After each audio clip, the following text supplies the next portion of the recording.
예, 오늘은 베드로전서 3장인데요.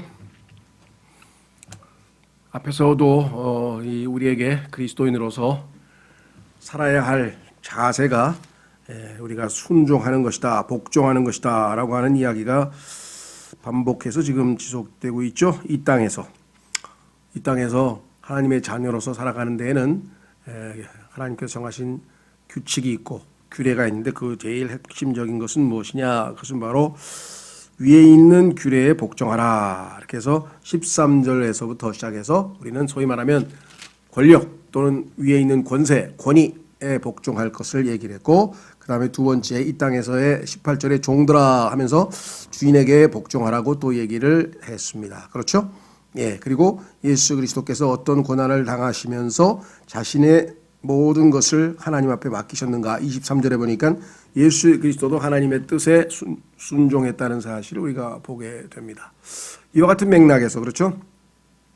위에 있는 권세에 복종하고 주님 오실 때까지, 주님이 왕으로 오실 때까지.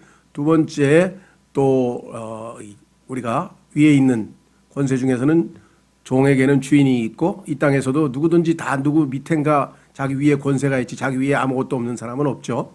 예, 그런 의미에서 종에게 또 얘기했고, 세 번째는 예수님께서 친히 본인을 보이사 아버지께 순종한 이야기가 나왔습니다. 네 번째로 이제 소위 말하면 아내와 남편에 대한 이야기를 지금 하게 되는데, 오늘날 소위 말하는 이 시대 세상적 사고방식과 세상적인 가치관이나 이 철학에 있어서 볼 때 오늘날 이 말씀은 아마도 뭐라고 표현할지 모르겠어요. 사람들이 극보수라고 얘기할 수도 있겠고, 안티페미니즘이라고도 말할 수도 있겠고, 아니면 구태의연이라고 말할 수도 있겠고, 조선시대의 유교적 사고방식이라고 말할 수도 있겠고, 하여간 절대로 받아들이지 아니할 그런 말씀인데 하나님께서는 써놓으셨는데, 문제는 뭐냐? 인간을 지으신 분이 하나님이시고 남자와 여자로 지으신 분이 하나님이시기 때문에 남자의 특징, 여자의 특징도 잘 알고, 남자는 어떻게 하면 행복하고 여자는 어떻게 하고 행복한지 복의 근원 되시는 하나님께서 남자, 여자에게 맡긴 역할이 다 있습니다. 우열이 문제가 아니죠. 우리가 싸움이 붙고 갈등이 일어나는 것은 우열의 문제 때문에 남자가 위에 있고 여자가 밑에 있고 이런 방식으로 잘못 해석을 해서 그렇지 역할이 다르다는 거죠. 그렇죠? 그런데도 불구하고 오늘날 이 문제는 정말 이 세상 사람들은 말할 것도 없고 당연한 거고, 교회에 있는 거의 대부분의 사람들도 그런 옛날식 가치관을 그 아주 뭐 옛날 구식 얘기를 또 하시냐 이렇게 생각할지 모르지만, 이 가장 기본적인 질서를 무너뜨렸기 때문에 이 세상이 이 모양 이 꼴이 됐다는 사실을 우리가 알아야 됩니다. 하나님께서 제일 먼저 정한 게 바로 창세기 3장에서 뭐라 그랬습니까? 남자와 여자와의 그 질서, 가정의 질서를 정하시고 분명히 이야기를 남자가 여자에게서 난 것이 아니고 여자가 남자에게서 났다. 창세기 2장에서 처음에 남자로부터 하나님께서 여자를 창조하셨을 때를 직접 언급하면서, 그래서 여자가 남자를 위해서 존재하는 거지 남자가 여자를 위해서 존재하는 것이 아니다. 이렇게 지금 하나님께서 창조 질서를 마련해 놓은 것을 얘기를 했어요. 그리고 남자가 먼저 지음받았고 그 남자로부터 여자가 나왔잖아요. 그렇죠? 이것에 대해서 해필이면 그럼 난 왜 내가 더 남자로 태어날 걸 왜 여자로 태어났고 뭐 이렇게 얘기할 수는 없는 거예요. 그건 하나님이 정하셨기 때문에 받아들여야 되는 것인데, 그 하나님이 우리의 유익을 위해서 우리를 행복하게 해주기 위해서 정해진 질서라고 하나님의 사랑과 하나님을 신뢰하는 마음으로 받아들여서 순종하면 자신이 복을 누리는 것이고, 그 말을 무시하고 멸시하고 우습게 여기고 또는 아주 거역하고 이렇게 하면 뭐 스스로 불행을 자초하는 것이니까 그건 어쩔 수 없는 거라는 거죠. 안타까운 것은 예수 그리스도를 믿고 구원받은 하나님의 자녀로서 성경을 하나님의 말씀으로 받아들이는 사람들조차도 이 세상의 흐름에, 이 세상에 동화되어서 이 세상적인 사고방식을 하는 분들이 여전히 많다는 거죠. 제가 과거에 제 후배 하나가 농대 교수가 하나 있었는데, 그 사람이 만나보니까 어느 교회 집사더라고요. 그래서 제가 이제 저도 그때는 사역을 할 때가 아닙니다. 학교에 있을 때인데 그 사람도 교수인데 반갑습니다 선배님 하고 이 인사하고 여기 나보다 먼저 그 학교에 갔으니까 그래서 얘기 저 얘기하다가 이 교회 얘기가 나왔어요. 근데 자기는 뭐 로마서를 좋아하고 뭐하고 그래서 이제 교회 얘기 조금 하다가 요즘에는 여자 없으면 교회가 안 돌아가요. 그래서 물론이지 여자분들이 숫자가 뭐 절대적으로 7대 3이나 8대 2로 많고 그러다 보면 자매님들이 수고가 많지 그랬더니 그것도 그렇고 다 여집사들이 다 교회에서 그냥 핵심으로 모든 일을 다 하는 사람 다 여집사 아닙니까? 그래 맞아. 근데 집사라는 용어는 좀 그랬더니 왜요? 그래서 내가 이건 원래 디컨이라는 말은 집사라고 할 때가 있고 그다음에 또 종 하나님의 종 그래서 여종이라고 하는 건 괜찮은데 집사라고 감독 이런 거는 이제 직분은 성경에는 이렇게 그랬더니 그래요? 근데 요즘에 뭐 여자 장로도 있고 목사도 있는데 그런 걸 또 그래서 물론 그렇게 제도를 인간이 남용을 했지만 하나님이 또 세우신 질서는 다르지 그랬더니 형님 아주 그냥 아주 보수 꼴통이시네. 그러니까 아주 그냥 구태의연한 그래서 내가 그래 내가 보수 꼴통 뭐 이런 걸 떠나서 성경에 써 있는 대로 일단 하나님이 이유가 있으니까 정해놓은 거 아니겠어? 그랬더니 이거 큰일 나실 분이네. 어디 가서 잘못하면 돌에 맞아 죽을 수도 있으니까 조심하. 우스갯소리입니다만은 그만큼 소위 말하면 교회에 다니는 분들도 성경에 나와 있는 이런 구절 나오면 이거는 옛날 얘기고요. 2000년 전 얘기를 뭐 지금 하셔. 막 이렇게 되는. 그럼 하나님 말씀이 시대에 따라 다 바뀝니까? 변함이 없으신 하나님 말 그건 아니잖아요. 그래서 이런 면에서 특히 다른 많은 것들이 있는데 그 중에서 예를 들면 자녀를 회초리로 자녀를 회초리로 찌라니 감옥 가시려고 그래요 요즘에? 하나님이 성경에 보니까 회초리로 때리라 그랬대. 그건 2000년 전 얘기잖아요. 이렇게 생각하는 분들이 너무 많아요. 이것을 소위 말하면 상대주의라고 합니다. 사람들이 옳고 그름에 절대적으로 판단하는 게 아니라 상황에 따라서 이럴 수도 있고 저럴 수도 있다고 자꾸만 생각하는 그런 상대주의가 침투해서 세상이 우리 안에 들어온 거죠 지금. 그렇죠? 그래서 세상으로부터 우리가 구분하지 않으면 이와 같은 세상적 사고방식과 가치관에 우리가 말려들 수가 있다라고 하는 것을 조심해야 되는데 그중에 해당되는 게 오늘 얘기예요. 그래서 오늘 얘기는 정말 믿음으로 하나님이 우리를 사랑하셔서 우리를 행복하게 하기 위해서 주신 것이라고 받아들여서 순종하면 복된 거고 이건 난 마음에 안 든다 하고 뭐 제껴놓으면은 그건 이제 각자 자기가 알아서 하시겠죠. 자, 첫 번째 아내들아 이와 같이 너희도 너희 남편에게 복종하라. 근데 이와 같이가 뭐예요? 세 가지죠. 국가 권위에 복종하라. 그 다음에 종들아 주인에게 복종하라. 특히 예수님께서 아버지께 모든 것을 다 맡기지 않았느냐, 의탁하지 않았느냐. 그러니까 그와 같이 같은 마음가짐으로 똑같은 마음가짐으로 이런 뜻이겠죠. 그러니까 이와 같이라고 하는 것은 2장 13절, 18절, 23절에서 세 번에 벌써 이미 나왔어요. 그렇죠? 자, 그래서 똑같은 방식으로 복종하라 그랬습니다. 여기 보시면 아내들가 먼저 나오고 7절에 이제 남편들이 나오는데 성경에 보면 하나님께서 남자 여자를 부를 때는 항상 여자가 먼저예요. 항상. 그 이유는 잘 모르겠어요. 이유는. 근데 하나님이 그렇게 하셨다는 사실은 성경에 나와 있어요. 아마 그래서 서양 문화에서 레이디 퍼스트라고 하는 그런 문화가 형성된 것 같아요. 자, 어쨌거나 일단 하나님께서는 아내들에게 먼저 말씀하셨습니다. 이와 같이 너희도 너희 남편에게 복종하라. 너희가 중요하죠. 대부분의 아담의 후손들인 여성에게는 어떤 본성이 있느냐. 자기 남편은 아무리 봐도 가까이 지내보니까 별 볼 일이 없잖아요. 별 볼 일 없기는커녕 이건 뭐 그렇게 보일 수밖에 없죠. 그러니까 결국은 뭐예요? 그냥 막 다른 남편들 멋지게 텔레비전에 막 그 드라마에 나오거나 아니면 그냥 막 이렇게 사회 활동에서 막 명망가 이런 사람들 막 방송에 나와서 멋진 대담도 하고 막 강연도 하고 그리고 뭐 그럴 수밖에 없는 거예요. 그래서 하나님께서는 정신 차리라는 거예요. 왜? 나야는 너에게 명령하는 것은 잘났든 못났든 일단 너희 남편이 이제 머리를 주셨으니까 너희 남편에게 복종하라. 이게 중요한 거고요. 두 번째, 이것은 왜 그러느냐? 누가 말씀에 순종하니 아니하여도 그들 또한 말없이 아내의 행실을 통해 얻고자 함이니. 자, 여기서 이제 두 가지 해석이 가능합니다. 그러니까 여기서 남편이 말씀에 복순종하지 아니하는 남편이니까 구원받지 못한 남편 아닙니까? 이렇게 해서 아내의 행실을 보고 야 예수 믿는 여자는 역시 달라 하면서 감동을 받아서 이제 예수님을 믿게 돼서 구원받게 된다. 이렇게 해석하는 사람들이 한 7, 80% 되는 것 같아요.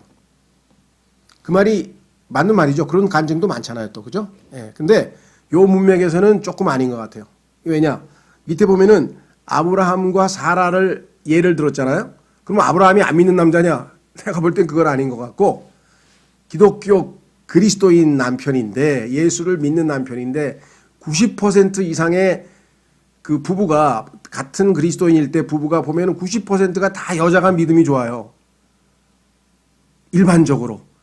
그래서 여자들은 열심히 일내기도 하고 막 봉사도 하고 막 새벽기도 다니려고 그러고 하여간 그런 자매들이 많은 반면에 남자들은 그냥 형식적으로 교회 왔다 갔다 하는 사람들이 좀 많다고. 구원은 받았어도 신앙이 막 뜨거운 사람 남자 찾기는 쉽지는 않거든요. 일반적으로 봤을 때.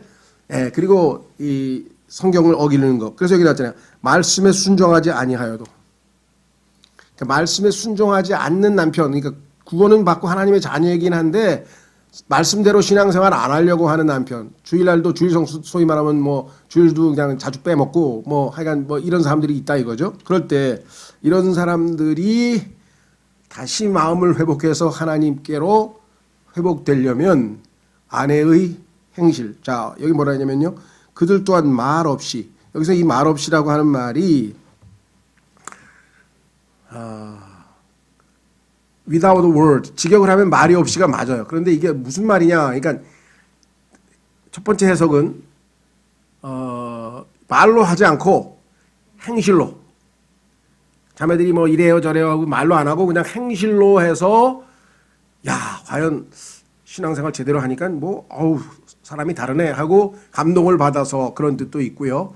여기서 without word는 하나님의 말씀은 몰라도 하나님의 말씀은 없어도 본인 남편에게 아내의 행실을 통해서 행실이 바로잡힐 수가 있다. 그렇게 볼 수가 있습니다. 이때 이 말 없이의 말이 문맥으로 봐서는 앞에 나와 있는 말씀하고 같은 단어이기 때문에 말씀에 순종하지 아니어도 하고 그 말씀과 같은 말이기 때문에 말씀 없이라고 해석을 해도 아무 문제가 되질 않아요. 그런데 이제 얼핏 보면 말보다는 행실이 더 중요하다 자매들에게 뭐 이렇게 해석을 해도 또 틀리지도 않아요. 예, 이거는 이제 문법적인 해석이 두 가지가 있다는 것 염두에 두시고요. 저는 하나님의 말씀이 앞에 나와 있기 때문에 똑같은 워드니까 하나님 말씀은 몰라도 남편이 하는 게 없어도 자매가 하는 것을 보고 하나님을 두려워하고 행실을 올바르게 바로 잡을 것이다. 이렇게 봅니다. 자, 어쨌거나 중요한 거는 이 자매들의 그 행실이 하나님의 뜻을 성취하는 하나님의 그 일을 대신할 수 있는 엄청난 결과를 가져올 수 있다라고 하는 것이죠. 그렇죠? 자, 예를 들면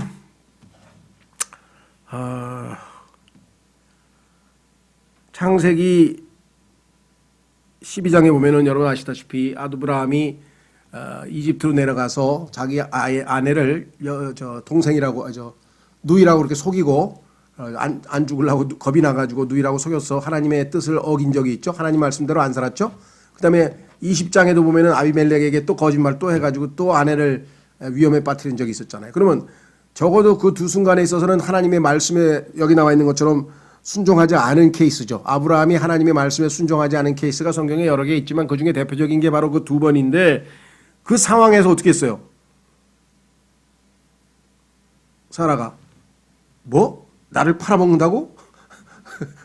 뭐가 어쩌고저쩌 당신 산다고 날 팔아먹어? 이렇게 대들거나 예를 들면 요즘 얘기를 하자면 그렇게 하고 못한다고 얘기도 안 하고 아니 당신 지금 하나님 말씀 어기고 뭐 어떻게 해서 이 사라는 그 순간에 그렇죠. 자기가 지금 팔려가는 판인데 지금 돈에 잘못하면 죽을 수도 있고 남편은 정말 목숨 건지려고 그런 짓을 했는데도 불구하고 순종했을까? 그건 하나님을 신뢰하기 때문이죠. 하나님께서 남편에게 순종하라고 했기 때문에 남편이 잘못되면 하나님께서 책임질 것이고 그 상황에 내가 위험에 처해도 하나님께서 나를 보호하실 것이다. 왜? 나는 하나님 말씀에 순종했으니까. 그러한 믿음 없이 사라가 어떻게 순종할 수가 있었겠어요? 그렇죠? 자, 그래서 속된 말로 엉터리 남편들을 바로잡는 좋은 수단으로 아내를 하나님께서 사용하신다. 그러니까 뭐 옛날에도 뭐 평강공주 덕분에 그 온다리 바보 온다리가 저기 무슨 장군이 됐잖아요. 일종의 그런 케이스예요. 성경에서 기독교도 남자들이 정신을 차리려면은 이 아내들의 역할이 아주 중요하다라고 성경에서 얘기를 했네요. 참 이 의미 있는 이야기이고요. 우리나라에도 보면은 이런 분들 많아요. 그렇죠? 예. 남편의 도저히 용납할 수 없거나 받아들일 수 없거나 이런 상황에서 하나님 때문에 내가 남편에게 순종하는 게 아니고 하나님께서 남편에게 순종하라고 했기 때문에 하나님의 말씀에 나는 순종한다. 이 믿음으로 순종을 한 분들이 우리 주변에 있고 이를 통해서 하나님께서 여기 나와 있는 것처럼 얻었잖아요. 남편을 얻어서 남편을 회개시키고 회복시킨 경우가 많이 있다라고 하는 사실을 우리가 알죠. 실제적으로 나중에 어떻게 했습니까? 하나님께서 사라가 얘기를 했더니 하나님께서 아브라함에게 네 아내의 말 따라서 해라 하고 그대로 아내를 존중하라고 해서 아내가 시키는 대로 해서 한 케이스가 그 뒤에 나오는 것을 우리가 보게 됩니다. 더더군다나 여기는 지금 이제 아브라함과 사라의 비유가 나와 있는데 얘기가 나와 있는데 사도 바울은요 에베소서에 보면은 주님께 하듯 교회가 주님께 순종하듯 교회가 주님께 순종하듯 그렇게 비유를 하면서 여자가 남편에게 복종하라고 이렇게 주님께 하듯 하라는 얘기까지 했어요. 그래서 이게 아니 남자가 이 비교가 되냐 그러지만 그거는 하나님이 정하신 지위의 남편이라고 하는 직책의 어떤 권위에 대한 얘기지 지금 현재 내 남편이 네 남편이 저 남편이 훌륭하고 뭐 이런 뜻이 전혀 아니라고 하는 사실을 좀 이해를 해 주셔야 되겠죠. 그래서 만약에 도저히 낙듭이 안 갈 때는 간단합니다. 주님 저는 주님의 말씀에 순종합니다. 일단 그러나 나중에 책임은 주님이 지십시오. 그렇죠. 저렇게 엉망진창으로 행동하는데 저거를 내가 따라주면 일이 어떻게 되면 다 나중에 문제가 생기면 어떡할 겁니까? 그 책임은 하나님이 지시는 거죠. 그렇죠? 예, 그래서 주님 제 남편이 바르게 건전하게 올바르게 판단하고 행동하도록 도와주십시오. 이렇게 기도를 해서 하나님이 남편을 고쳐주시든지 아니면 일을 저질러서 남편이 한번 혼쭐이 나고 정신을 차리도록 하시든지 이건 하나님이 어떻게 하실지 모르지만은 하나님 책임으로 넘어간다는 것.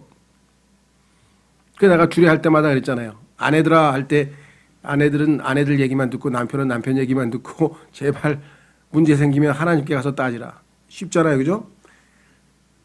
남편에게 하나님에 대하여 이야기하지 말고 하나님께 남편에 대해서 얘기해 주세요. 이게 제 주례사의 핵심입니다. 이해가 되세요? 남편한테 하나님이 이랬는데 당신 왜 안 해? 왜 안 해? 왜 안 해? 백날 해봐야 소용없어요. 차라리 하나님께 가서 하나님 남편이 저런데도 순종해야 됩니까? 아이고 어떻게 합니까? 그래서 하나님께 남편의 엉망진창한 그런 형편없는 모습에 대해서 이야기를 하라니까 기도하라 얘기죠. 자, 그 다음에 밑으로 내려갑니다. 2절 두려움이 동반된 너희의 정숙한 행실을 그들이 눈여겨보느니라. 이야, 내 주변에 있는 여자들하고 확실히 다른데 이렇게 되잖아요. 여기 왜 하나님을 두려워하고 있잖아요. 지금 여기서 두려움이 동반된다는 얘기는 하나님을 두려워한다는 얘기입니다. 밑으로 가면은 나중에요. 두려워하지 아니한다는 얘기가 6절에 나와요. 얼핏 보면 2절하고 6절은 모순되는 것 같아요. 아니 금방 두려워한다 그랬다가 두려워한다 그랬다가 왜 또 두려워하지 말라 그래? 이렇게 되죠. 6절 보세요. 사라가 아브라함을 주라 부르며 그에게 순종한 것 같이 너희가 잘 행하고 어떤 놀라운 일에도 두려워하지 아니하면 그녀의 딸들이 되느니라. 여기서 어떤 놀라운 일에도 그랬는데 요거는 조금 의역이 돼서요. 사실은 어떤 놀라움으로도 여기서 깜짝 놀라면서 두려워하고 예를 들면은 하나님께서 남편에게 순종하라 해서 순종을 했는데 남편이 일을 크게 저질러 가지고 아이고 큰일 났구나 우리 집 다 망했구나 뭐 예를 들면 이런 일에 대해서 두려워하지 말라는 거예요. 그러니까 하나님은 두려워해야 돼. 그 대신 남편은 두려워할 필요가 없어. 남편과 남편이 저지를 잘못된 일 뭐 이런 것들에 대해서 걱정 근심 일단 하지 말라는 거지. 하나님을 두려워하면 하나님이 책임지시겠다. 보통 믿음 아니면 이거 순종하기가 어렵겠죠. 그렇죠? 야, 이거 남편이 예를 들면 있잖아요. 퇴직해가지고 자기가 사업을 하겠다고 막 돈 다 어디다 갖다 꼬나 박으면 아이고 어떡하지 우리 주변에 보면 그런 사람 많잖아요. 그죠? 그리스도인은 기도하면요 하나님께서 그 남편이 정신을 차리도록 바꾸시든지 어떤 방식으로든지 하실 거라는 거죠. 자, 그래서 책임을 하나님께 의탁하고 하나님의 신실하심을 믿는 것이 자매에게 하나님께서 부탁하신 것이다. 그래서 6절의 두려움과 2절의 두려움은 다른 겁니다. 하나님을 두려워하는 것이 2절이죠. 두려움이 동반된 하나님을 두려워하는 마음을 지닌 자매가 정숙한 행실을 그들이 눈여겨보느니라. 세상적 가치관이나 세상적 사고방식에 빠져서 이렇게 지내는 것이 아니라 하나님 앞에서 순결하고 올바르고 정직한 삶을 살아가는 그 모습을 보고 야 다르네 하고 남편들은 주목해서 본다라고 하는 사실을 성경에서 말씀을 했네요. 자, 그러면서 참 읽어보면서 저도 야 하나님께서는 자매들에게는 아내들에게는 무려 6절에 걸쳐서 얘기를 했는데 남자들에게는 7절 딱 한 절만 얘기했어요. 여기서 또 그냥 이 여성 해방 운동가들이 들고 일어나는 거야. 야 성경은 완전 차별이야. 뭐 하나님 무슨 왜 여자들한테만 그냥 길게 얘기하고 말이야. 뭐 남자들한테는 맨 이런 시각으로 바라보는 사람들이 있어요. 저는 그 반대로 생각해요. 남자는 머리가 나빠서 짧게 간단하게 얘기를 해줘야지 알지. 그렇죠? 여자들은 이해를 잘하다니 다 듣고 알아서 훨씬 똑똑하다고 저는 그렇게 생각합니다. 그런데 제 해석은 맞는 해석인지는 잘 몰라요. 저는 부정적으로 해석을 안 하려고 하는 거죠. 그런데 그런 시각으로 바라보면서 이런 구절을 딱 들으면 일반 사람들은 뭐야? 야 기독교 이거 완전 여성 차별이네. 막 이렇게 얘기를 할 수밖에 없겠죠. 그렇죠? 자 3절 너희의 단장은 머리를 닦고 금으로 치장하며 옷을 차려입는 그저 외적 단장으로 하지 말고 야 기독교는 뭐 패션에 대해서 패션을 모르는구나. 기독교 사람들은 패션도 모르나 봐. 뭐 여기서 패션 모르라는 소리 아닙니다. 기독교 그리스도인 자매들도요. 단정하게 아름답게 멋있게 다 입을 수 있어요. 근데 여기서 지금 지나친 것에 대한 얘기죠. 여기서 지금 소위 말하면 머리를 닦고 금으로 치장하며 옷을 차려입는 거, 옷을 입지 말라는 얘기나 차려입다는 얘기는 아주 과장되게 부풀려 입는 것을 얘기하는 거예요. 그렇죠? 예. 그래서 성경에 보니까 단정하게 아름답게 입고 뭐 그다음에 그 시편 45편에도 보면은 그 신부가 아름답게 차려입은 것에 대해서 전혀 성경에 아무 문제 없습니다. 그러니까 무슨 이게 여자는 화장하지 말라든가 아니면 무슨 뭐 좋은 옷을 입지 말라든가 막 이런 쪽으로 또 몰고 가서 해석하시는 분인데 전혀 그게 아니에요. 자, 패션이나 옷은 어떻게 하느냐 하나님께서 성경에서 죄인이 죄를 가리기 위해서 뻘거벗은 것을 가리기 위해서 입는 게 옷이에요. 그러니까 옷의 첫 번째 목적은 가리우는 거예요. 그런데 가리우는 목적이 아니라 노출을 목적으로 옷을 만들었다. 그건 완전히 반성경적인 옷차림이죠. 그렇죠? 자기의 뭔가를 드러내서 보여주려고 만약에 옷을 입는다고 하면 그거는 성경적으로 어긋나는 거예요. 일단 가리우는 것이고요. 그렇죠? 잘 가리우는 것이 첫 번째고 그 다음에 아름답게 입는 것 자체는 아무 문제가 안 됩니다. 그렇죠? 자, 그러니까 성경에서 말씀하시는 이것은 왜 이렇게 여자들의 옷차림까지 하나님께서 일일이 간섭하느냐. 가장 세상적으로 관능적으로 사람들의 육신을 자극하는 것이 이 외적인 치장들이에요. 그렇죠? 그래서 다 눈으로 보고 화장도 그렇고 뭐 옷도 그렇고 패션도 그렇고 뭐 다 이게 뭐 이게 그냥 광고 때려가지고 다 보게 만들어가지고 하여간 이 사람들을 다 혹하게 만들고 모든 문제가 일어나게 되는 원인이잖아요. 그죠? 네, 그래서 이것을 굉장히 성경에서 강조하고 있는 것은 특별한 의미가 있어요. 오늘날 우리가 아무리 이 상황을 세상의 모든 돌아가는 일들을 봐도 그렇습니다. 그래서 디모데전서 2장 9절에도 단정한 옷을 입으라 이런 말입니다. 그렇죠? 자, 그래서 너희의 단장은 머리를 닦고 금으로 치장하며 옷을 차려입는 그런 외적 단장이라 그랬잖아요. 외적 단장과 내적 단장을 비교하고 있죠. 외적 단장으로 하지 말고 요약하면 이럽니다. 다른 사람에게 관심을 유발시키기 위해서 옷 입지 말고 다른 사람이 나를 쳐다보게 하려고 옷을 입지 말고 다른 사람을 유혹하려고 옷을 입지 말고 이런 방식으로 옷을 입어서는 안 된다는 것이죠. 그렇죠? 예. 그 다음에 두 번째, 오직 마음의 감추어진 사람, 이게 속사람이죠. 감추어진 사람은 속사람이라 그러죠. 겉사람, 속사람. 왜 어떻게 알았어요? 외적 단장이란 말이 나왔으니까 여기서 감추어진이라고 것은 속사람이죠.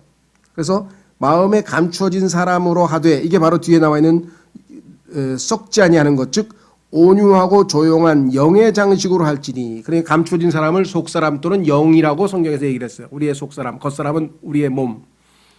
자, 그렇죠? 그것은 하나님의 눈앞에서 지극히 값진 것이니라.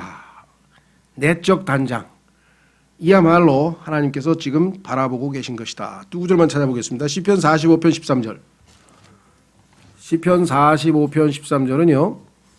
성경에서 어린 양의 혼인잔치, 즉 어린 양이 지금 혼인식을 거행하고 있는 장면을 묘사하고 있습니다. 45장에 보시면은요. 1절서부터 8절까지는 왕이 신랑의 모습을 보무도 당당한 신랑의 모습을 보여주고 있고 뒤에 신부의 모습과 결혼식 내용을 우리에게 보여주는데 그중에 이런 구절이 있어요. 13절 보세요. 13절 왕의 딸은 그 속이 온통 영화로우니 그녀의 옷은 세공한 금으로 이루어졌도다. 보세요.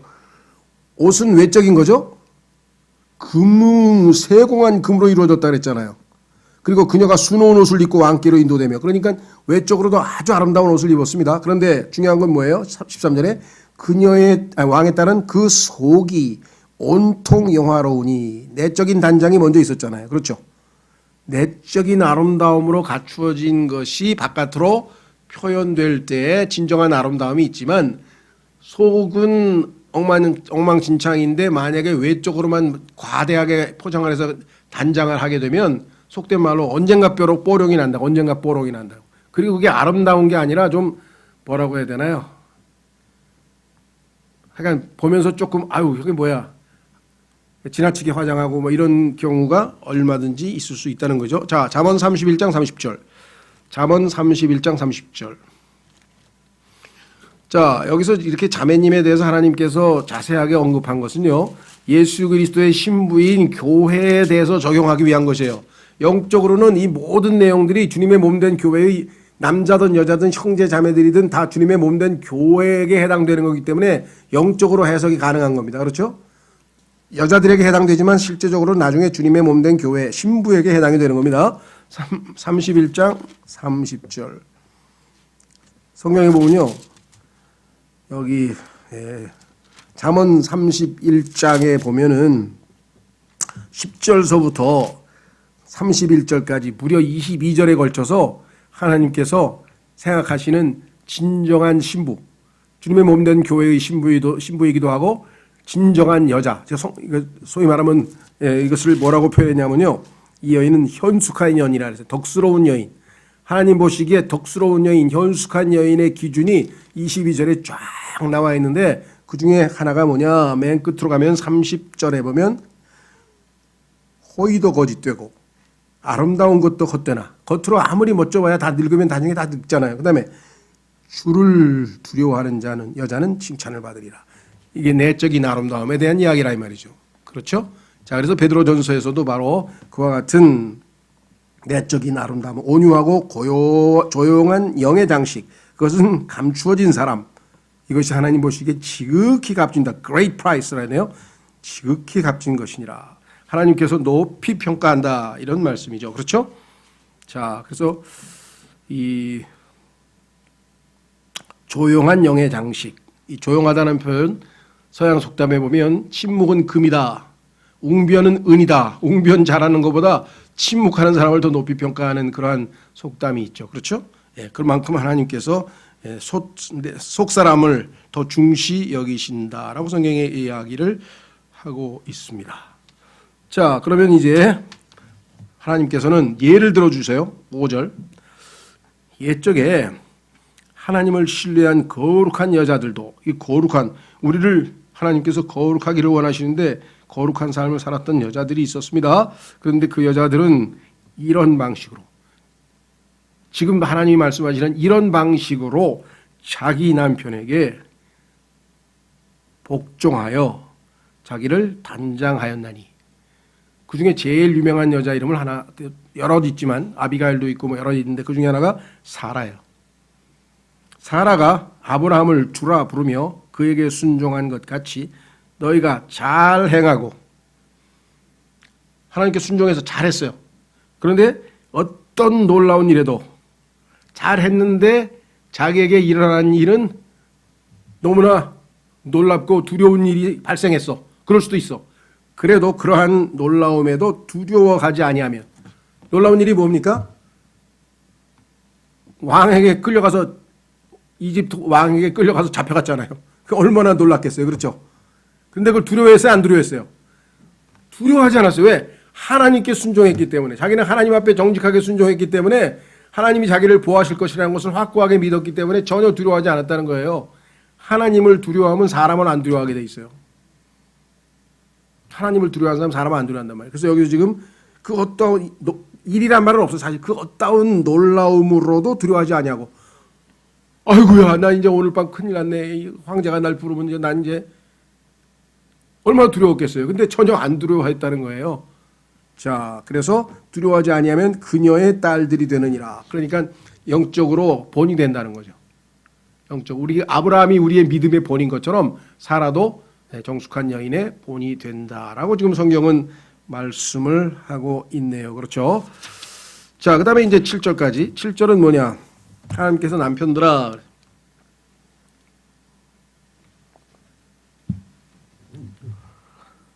이와 같이, 자, 아내가 남편에게 예수님께서 하나님께 복종하듯이 복종한 것처럼 너도 똑같은 방식으로 이와 같이, 공평하죠? 이와 같이 똑같은 방식으로 너희도 지식에 따라 그들과 동거하고. 여기서 이제 오늘날 교회 다니는 남자들, 뭐 구원받은 남자들의 실패가 여기 있다. 지식에 따라 그들과 동거하고 함께 거하는, 함께 사는데 지식이 요구돼요. 자, 두 가지 지식이 요구되겠죠. 하나는 뭡니까? 성경을 알아야 될 거 아니야. 성경 지식. 하나님이 가정에서 남편은 어떻게 살라라고 얘기한 것을 알아야 거기에 따르겠죠. 자녀들은 어떻게 교육하라. 예를 들면 아내는 하나님 말씀에 따라 자녀가 잘못됐어. 그래서 회초리를 들라 그랬더니 그 애가 그랬는데 나도. 남편이 그랬다. 그럼 이 사람은 지식에 따라 한 게 아니죠. 망친 거죠. 애를 망친다고 성경에 잠언에 써 있으니까. 잘못했는데 그렇게 덮어버리면. 이해가 되시겠어요? 예. 그 하나님의 말씀에 따라 함께 살아야 되는데 남자들은 성경도 안 읽지, 교회도 엉성하게 다니지, 주일날 여기 와가지고는 졸지, 또 잡생각하면서 골프나 치러 갈 생각하고 앉았지. 그러니까 이게 뭐 머릿속에 들어간 게 있어야지. 그러니까 뭘 알아야지. 몰라. 그러니까 지식에 따라 동거하는 게 아니라 판단을 자기의 전통이나 세상에서 주워들은 얘기로 판단하면 안 된다. 첫 번째는 성경 지식이죠. 그 다음에 두 번째는 남자는 남자고 여자는 여자해서 뭔가 다르다 이거예요. 정서적으로도 다르고, 그렇죠? 뭐 취향도 다르고 뭐가 좀 달라. 그런데 그런 거에 대한 지식이 또 좀 있어야 돼요. 그렇죠? 예. 그러니까 남성과 여성의 어떤 생리학적인 특성, 감성적인 특성, 뭐 이런 것들이 살면서 지혜롭게 배워야 될 거 아니에요. 남자는 여자애들은 인형을 좋아하고 남자애들은 무슨 뭐 로봇을 좋아하고 뭐 이런 것들을 좀 배워서 지식들을 잘 쌓아줘야 되는데 이런 지식들을 안 가르치고 그냥 산수만 가르치고 수학만 가르쳐가지고 애들을 다 오늘날 대한민국 사람들을 엉망진창으로 만들어가지고 그런 인성교육이 전혀 안 돼 있잖아요. 그렇죠? 이게 지금 가정에서 부모가 해야 될 일이다 이거죠. 남녀를 정확하게 구분해서 그런 것들도 다 가정에서 교육을 시켜야 될 것들이라는 것이죠. 자, 그래서 상식적으로도 남녀의 특성이나 이런 것들에 대해서 잘 알아야 되겠죠. 자, 두 가지입니다. 그러니까 지식이 꼭 성경 지식만 얘기하는 건 아니에요. 예. 자, 지식에 따라 그들과 동거하고. 두 번째, 아내를 더 약한 그릇이요 또 생명의 은혜를 함께 상속받을 자로 여기고 존중하라. 아내를 존중하라 그랬어요. 뭐 오늘날 글쎄요, 그냥 속된 말로 뭐 요즘에는 뭐 여자들이 주로 주도권을 잡고 모든 걸 이렇게 한다 그래서 남자들이 그냥 요즘은 다 모셔야 돼. 그런데 그 모시는 게 마음의 진정으로 존중하는 마음이 없이 그냥 살아남기 위해서 아니면 귀찮아서 아니면 뭐 이런 방식으로 하는 건 이건 아니고, 하나님 말씀 때문에 하나님께서 창조하셔 하나님이 주신 아내이기 때문에 내가 진심을 가지고 존경한다. 그런 의미에서 그렇게 해야 되는 거예요. 존중하라 이렇게 얘기를 했고요. 그 다음에 더 약한 그릇. 자, 여기서 더 약하다 그러니까 남자는 약한 그릇이고 여자는 더 약한 그릇이겠죠. 둘 다 질 그릇이니까 다 약한데 뭐가 더 약하냐, 어떤 면에서.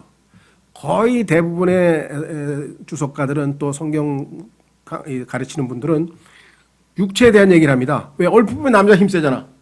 그러니까 여기서는 남자가 힘세고 여자가 힘이 약하다는 소린가?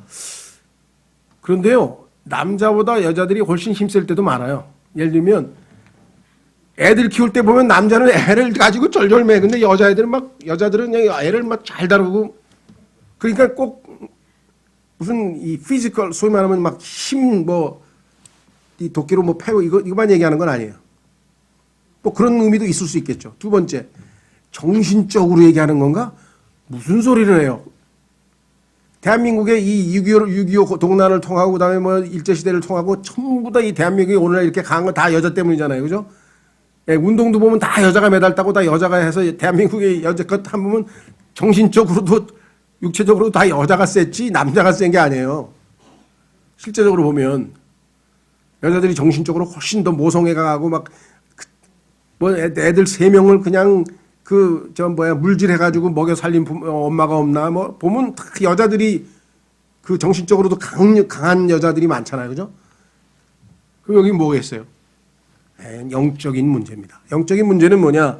기질적으로 여자들은 영적으로 호기심이 강해요.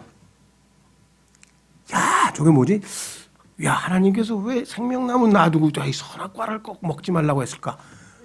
이러고 있는데 사탄이 와가지고 말 한마디 거니까 그냥 홀딱 넘어가가지고 그렇죠. 네, 그러니까 여자들은 이 특징이 이게 옳고 나쁘다는 뜻이 아니라 특징이 관심이 많아요. 호기심이 많아요. 그 다음에 두 번째는요. 하나님께서 여자를 창조하셨을 때 직접 창조하신 게 아니에요. 남자는 직접 창조하셨어요. 근데 여자는 간접적으로 가슴에서 갈비뼈를 뽑아서 창조했죠. 그 다음에 아담에게 선과 악의 지식의 나무를 먹지 말라고 하는 명령도 아담이 직접 들었고 아담을 통해서 간접적으로 들었어요. 그러니까 내재적으로 불만이 있어. 왜 내가 항상 2등이 돼야 되는 거야? 그래서 하나님이 먹지도 말고 만지지도 말라 하면서 막 불만을 나중에 표출을 하고 그렇잖아요. 그렇죠? 이 속에 있는 그런 불만이 항상 있습니다. 왜 내 머리가 남편이 돼야지? 왜 남편이 나를 권위를 가지고 나를 지배하려고 그러고 말이야? 왜 내가 남편 밑에가 있어야 돼? 그렇죠. 미국 사람 같은 경우는 뭐예요? 요즘은 그렇지도 않죠. 옛날에는 다 뭐 미스터 레이건, 미시스 레이건 그랬는데 이제 막 낸시, 그다음에 미스터 클린턴, 미시스 클린턴 그랬어요. 왜? 성경의 창세기에 보면 미스터 아담하고 미시스 아담이 있어서 처음에. 근데 죄를 짓고 나더니 난 아담 안 해. 그래 뭐 하니까 나 이부할 거야. 막 독립 선언을 해버렸어요. 그러니까 이 독립 여자에게 있어서 소위 말하면 누구 밑에 있다고 하는 그런 불만감이 결국은 독립을 하려고 하는 그런 의지. 그 다음에 내가 왜 머리가 안 되고 다른 사람이 남편이 시키는 대로 해야 돼? 나는 머리가 되고 싶다고. 이 머리가 되고자 하는 그러한 욕망이 두 가지가 사탄에게 먹잇감이 될 만한 그런 특성을 지니고 있다는 거죠. 그러니까 사탄은 그런 거를 살살 미혹을 해가지고 결국은 죄를 짓게 만들어서요. 오늘날 이단 종파의 90%가 다 여자가 교주예요. 여자가 다 만들어낸 거예요. 우리나라도 보면 많아요. 뭐 김기화도 있고 신옥주도 있고 뭐 온갖 보면 많아요. 우리나라도 많지만 전 세계적으로도 보면 다 여자들이 마담 블라바스키도 보면은 신지학도 그렇고 하여간 그다음에 오순절도 그렇고 그다음에 크리스찬 사이언스도 그렇고 다 여자예요. 이게 안식교도 그렇고 다 여자예요. 그거 만든 사람들이. 그만큼 여자들이 마귀에게 미혹되기가 영적으로 쉽게 미혹될 그러한 약함이 있다. 그래서 여기서는 좀 영적인 쪽으로 해석을 해도 전혀 문제가 없을 것으로 생각이 되고요. 그래서 더 약한 그릇이요. 그다음에 생명의 은혜를 함께 상속받을 자로 여기고. 부부 운명 공동체죠. 그렇죠. 한쪽에 아무리 해도 결국은 뭐예요? 나중에 주님 앞에 가서 상급은 똑같이 받아요. 나눠서 받는 거예요. 공동 상속자지 혼자 상속받는 거 아니에요. 그렇죠? 이 지상에서는 뭐 공동명의로 안 할 수도 있지만 집이나 뭐든 하나님 앞에 가서는 이 영적인 것은 다 공동명의로 돼 있어요. 공동명의로. 그렇죠? 자, 그래서 다시 말씀드립니다마는 이 남편에게 하나님께서 요구하시는 것은 지식, 두 번째는 존중하라. 더 약한 그릇이니까 잘 보살펴라. 그 다음에 은혜는 함께 상속받는다. 요 하나님의 조건을 만약에 그리스도인 남자가 안 지키면 어떤 일이 벌어지는가? 나는 네 말 안 들어줄게. 하나님께서 기도 응답을 안 해준대. 여기 써 있잖아요. 그리하여야 너의 기도가 방해를 받지 아니하리라. 그러니까 남자들은 하나님께 기도하기 전에 요 네 가지 조건을 지켰는지 항상 확인해야 돼요. 내가 아내를 무시했는가, 존중하지 않았는가? 그렇죠? 그 다음에 지식에 따라 내가 지금 아내와 잘 동거하고 있는가? 그 다음에 내가 아내를 더 약한 그릇으로 여기고 잘 돌보고 있지 않은가? 이런 조건들을 잘 갖추었을 때 하나님, 이제 제가 하나님께서 말씀하신 대로 다 이렇게 순종했습니다. 지금 기도할 테니까 응답해 주십시오. 이렇게 되면은 가정에서 남편으로서의 역할을 제대로 감당할 수 있다 이렇게 생각을 합니다. 그렇죠? 예, 그래서 하나님께서는 이러한 아내와 남편에게 주신 말씀은요, 이 말씀만이 하나님 앞에서의 가정의 행복을 보장해 준다는 의미에서 우리를 유익하게 하기 위한 것이지 규제를 해가지고 우리를 어떻게 제동을 걸어서 괴롭히려고 하나님이 하시는 일이 아니라는 것. 이해가 되시죠? 예, 다음 시간에는 이제 보편적인 모든 사람이 다 서로 한 마음이 되라 하는 말 8절서부터 시작하도록 하겠습니다. 오늘 주신 말씀을 통해서 자기가 아내들이면 아내들에게 해당이고 남편은 남편에게 해당되는 대로 하나님 말씀대로 순종하겠습니다. 믿음을 더하여 주십시오. 다 같이 기도하겠습니다.